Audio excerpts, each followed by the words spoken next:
Olá amigos, tudo bem com vocês? Estamos aqui para fazer o nosso resumão da semana, as principais notícias da política do Tocantins dos últimos dias, e nós acompanhamos e pensa, enfim, uma semana muito intensa, com muita informação. Eu selecionei, por exemplo, aqui 17 fatos importantes da política regional nesta semana. E nós vamos começar falando do caso Ataídes versus Cíntia, né, que foi o primeiro caso da semana, já na segunda-feira, quando o PSDB Mulher Nacional lançou uma nota, emitiu uma nota em solidariedade à Cíntia, e aí o Ataídes reagiu, chamou a Cíntia de psicopata, traidora, e a prefeita afirmou que vai processar o Ataídes por essa declaração, lembrando que o PSDB regional tem um processo, tramita um processo de expulsão da Cíntia,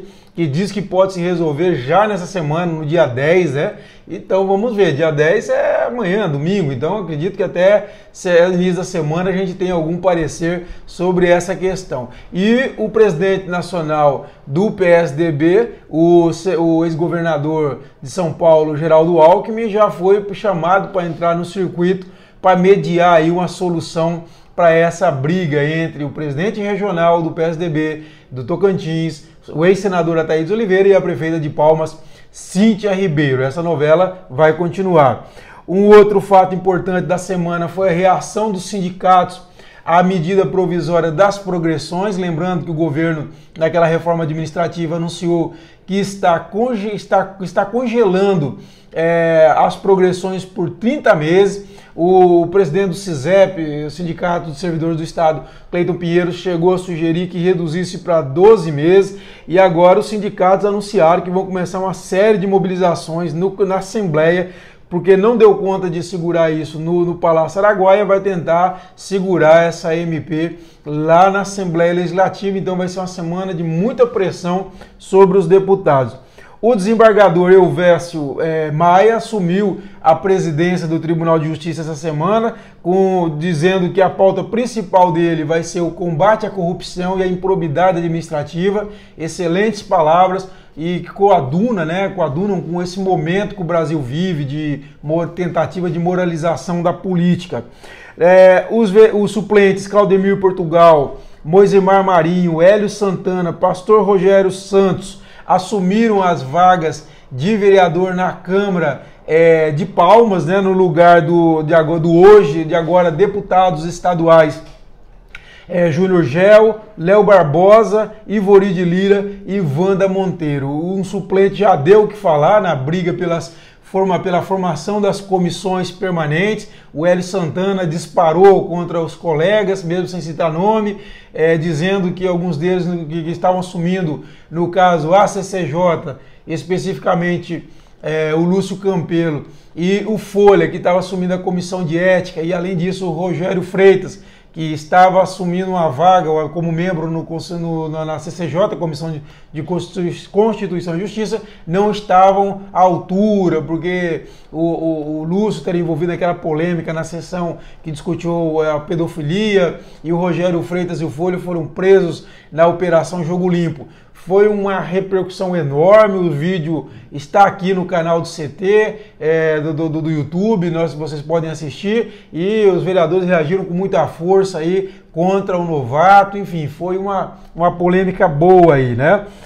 A OAB, e falar em intriga, em rusga institucional, a OAB e a Defensoria em pé de guerra, né?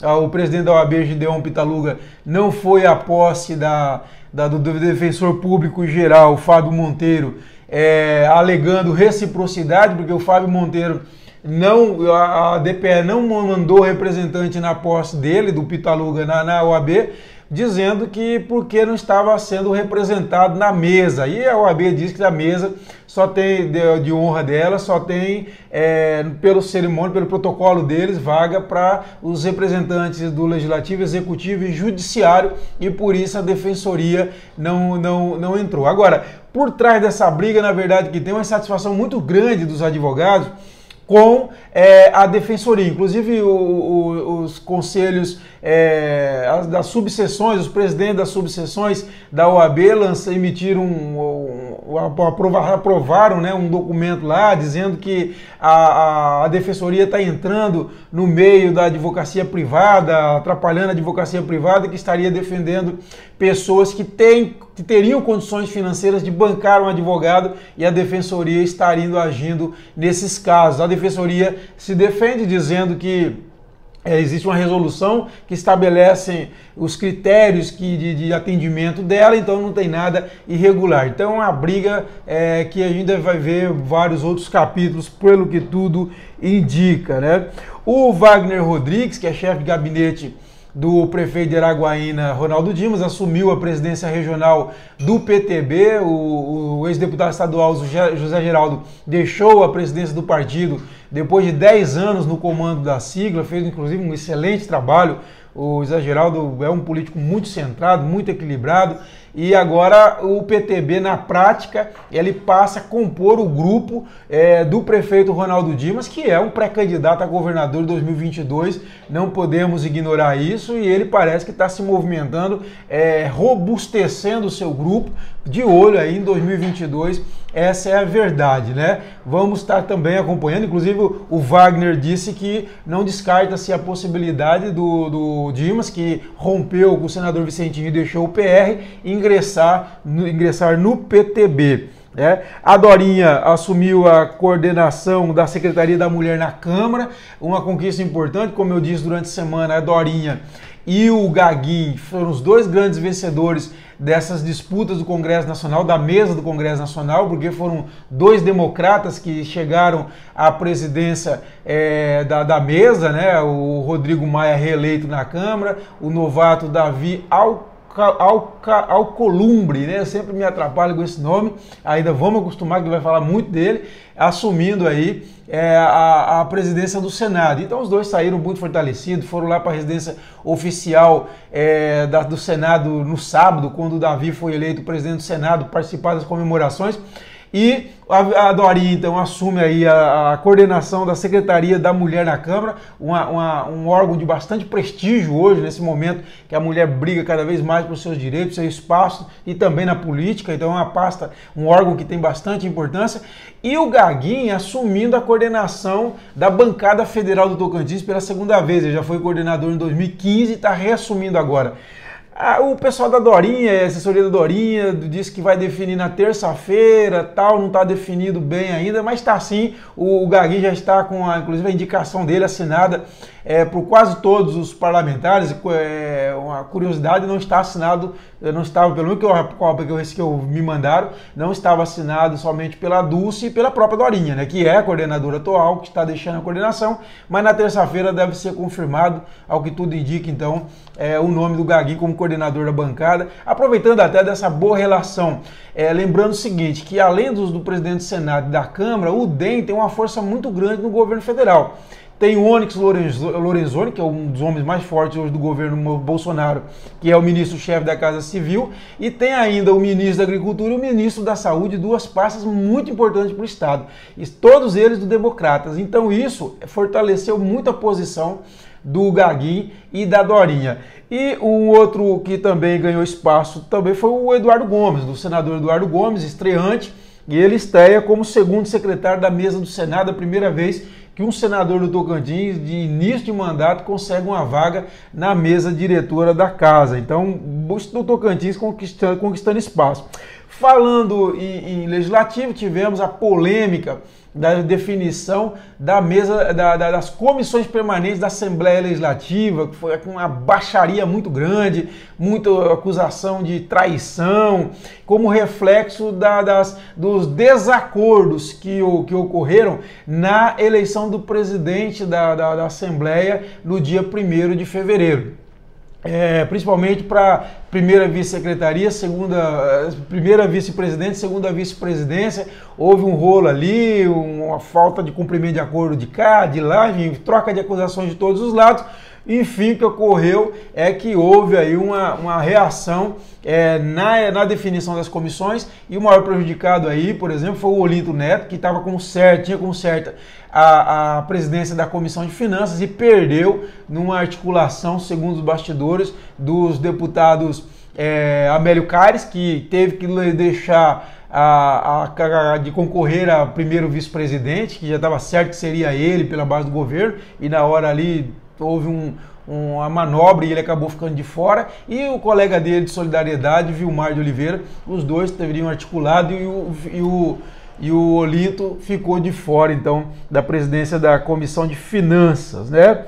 Vamos ver, nós tivemos também, importante, o caso da ponte de Porto Nacional, que foi interditada na quinta-feira pelo governador Mauro Carles. Houve bate-boca entre o governador, que diz que defende a vida, que se tiver problema lá de acidente, cair a ponte, é ele que vai ser responsabilizado, e o prefeito de Porto, Joaquim Maia, preocupado com o isolamento das famílias, que não vão ter como atravessar, e a ponte, porque não vai ser mais possível de carro, né, só a pé, de bicicleta e moto, e a preocupação com a economia, porque ali é uma via de escoamento de produção, né, de movimento de consumidores e tal, então ele sente esse prejuízo. De toda forma, está interditada, a população está muito brava porque vai ter que pagar a PIP já está, ela de novo, está instalando balsas já naquela área ali, na margem direita, margem esquerda do Rio Tocantins ali, vai ser pago e as pessoas não querem pagar. Inclusive amanhã, nesse domingo às 8 horas da manhã, vai ter um protesto da população que não quer, que é gratuidade dessas balsas e que se define logo essa ponte. É importante dizer que essa ponte está com dois problemas para sair. O primeiro é o desenquadramento do Estado. O Estado está desenquadrado na lei de responsabilidade fiscal, tem que se reenquadrar, conseguir a letra B de risco na Secretaria de Tesouro Nacional para ter o aval da União para poder pegar o empréstimo de 130 milhões para construir essa ponte. De outro lado, há problema na licitação. A Rivoli, que foi a ganhadora, foi desclassificada depois de um processo do Ministério Público. Tem a CMT, que seria uma possibilidade. Enfim, tem um rolo aí na área da licitação. Então são dois problemas. O problema de enquadramento do Estado para pegar o empréstimo e depois, mesmo que liberando, tem um problema da licitação e a Justiça precisa da agilidade, definir como vai ficar essa licitação para assim que liberar o dinheiro, essas obras, então poderem começar, né? Bom, tivemos o caso da PEC dos procuradores também. 16 deputados estaduais assinam uma proposta de emenda constitucional que tira a obrigatoriedade de que o procurador-geral do Estado e o procurador da Assembleia sejam necessariamente servidores de carreira dessas áreas. E eles abrem para que o presidente da Assembleia ou o governador possam indicar advogados que não sejam do quadro efetivo do Estado para serem procurador-geral do Estado, PGE, e para procurador da Assembleia. A Associação dos Procuradores do Estado já reagiu, né, e não aceita.